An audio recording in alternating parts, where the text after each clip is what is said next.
Welcome बच्चों. We have already studied about Wheatstone bridge.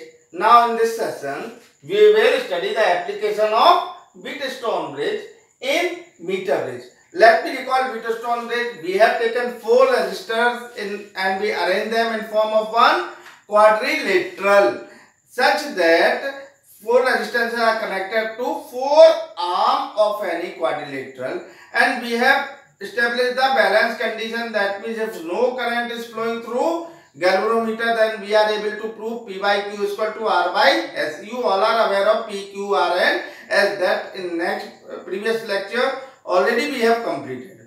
Now we will study about Wheatstone bridge, application of Wheatstone bridge in form of meter bridge. Meter bridge is nothing, one simple 1 meter wire. This AC, this is 1 meter wire. It may be made up of any resistive material. It may be of constant ton or manganese. So I have taken 1 meter this resistive wire. This wire you have seen in the laboratories. This wire is placed in one wooden lamina or plank. I have placed this 1 meter wire on this wooden plank. These are some copper strips. We have used thick copper strip, so its resistance may be regarded negligible. Is that clear? So these are some 3 strips I have attached, and this is also 1 strip. Some connecting screws are also fixed on these strips. This whole device is known as meter bridge. So see, between this end, suppose this terminal, if this is A, this will be also equal to A. I have connected one known resistance, that is resistance box, between A and D. Suppose this resistance is R.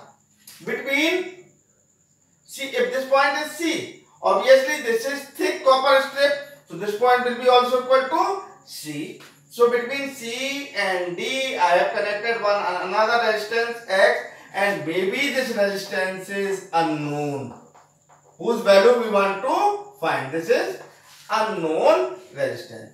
And between these 2 terminals, I have connected one battery. This is one battery with 1 key, and between these terminals G, and taken one variable movable key. That movable key is known as jockey. Whenever it will touch the wire AC, so connection will be established. जहाँ भी हम इसको touch करेंगे, from that point itself, we will find the connection. Suppose I have touched this. This point may be at L distance away from A. So another remaining length should be equal to 100 minus L.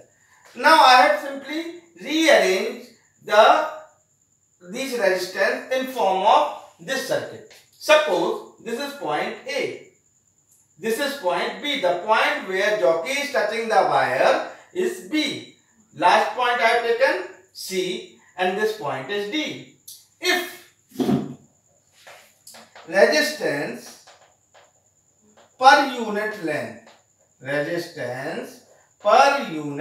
length is suppose R. So what should be the resistance of this wire AB?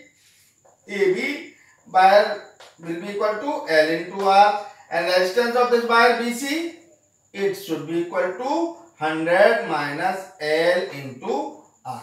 I have connected galvanometer key between D and this point. Now when we move this key, we will find that galvanometer shows deflection. At its end, suppose galvanometer shows deflection in right hand side. So if circuit is completed, then at another end it may show deflection on left hand side. That means there may be any point between A and C for which if we touch that point, you will find no deflection in G. At one end, deflection is in one direction.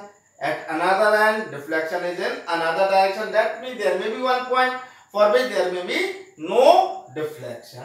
Suppose that is that point. Now think, I have rearranged this circuit in this form. Between A and B, how much length? L. And what is the resistance of AB? That is equal to LR. So between A and B, one resistance LR is connected. Between B and C, its length is 100 minus L. So another its resistance should be 100 minus L into R. So here between B and C, another one resistance is connected. Its value will be equal to 100 minus L into R. Between A and D, this is one known resistance. Its value is R. Between D and C, its value is, this is unknown resistance. Its value is X. Between B and D, I have connected galvanometer. So this is point B and this is D. I have connected one galvanometer. Between A and C, I have connected one battery. This is A, this is C. I have connected one battery. That means again, this is the form of Wheatstone bridge.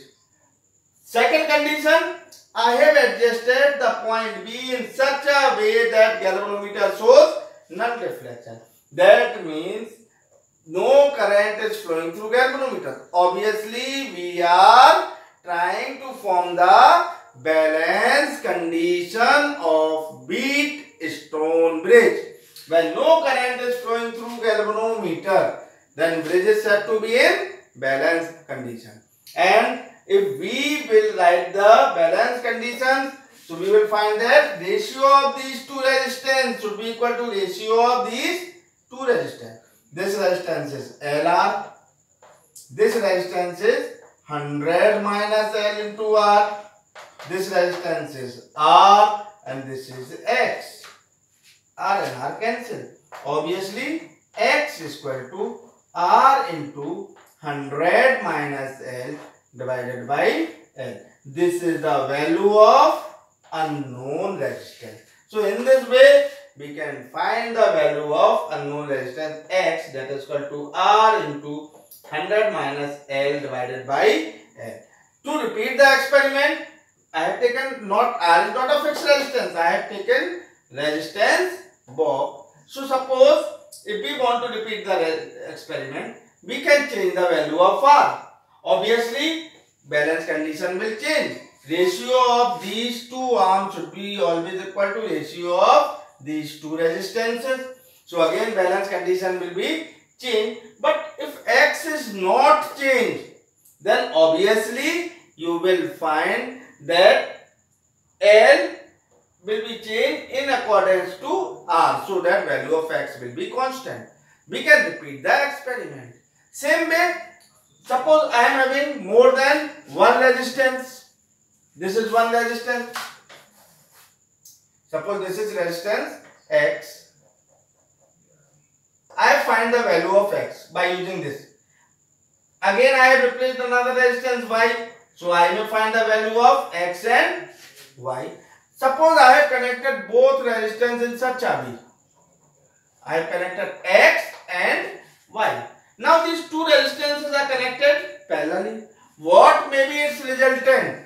When you will apply like this, again you may get some equivalent resistance. So now in third condition you will find equivalent resistance. Suppose maybe, for example, if first resistance is 2 ohm, another resistance is also 2 ohm. When I have connected in parallel combination, you will find X equivalent will be equal to 1 ohm. That means when two resistances 2 ohm and 2 ohm are connected parallel, result experimentally you have find its value is 1 ohm. It is in support of our equation. Equation for parallel combination is 1 by R is equal to 1 by R1 plus 1 by R2. That means theoretically we should get 1 ohm. But experimentally also, if we are able to find its value 1 ohm, so we can verify parallel combination. Instead of this, we may also connect two resistors such that X and Y in series. So we may also verify series combination of X and Y. So that means we can perform at least 3 experiments. First, we can find the resistance. Secondly, instead of resistance, we may also find a specific resistance by finding the length of the wire. and its area of cross section by screw gauge. We may also find specific resistance. We may verify series combination of resistance, or we may verify parallel combination of resistance. So at least 3 experiments may be covered by using this meter bridge. And meter bridge, it is a purely based on Wheatstone bridge. Okay. Thank you.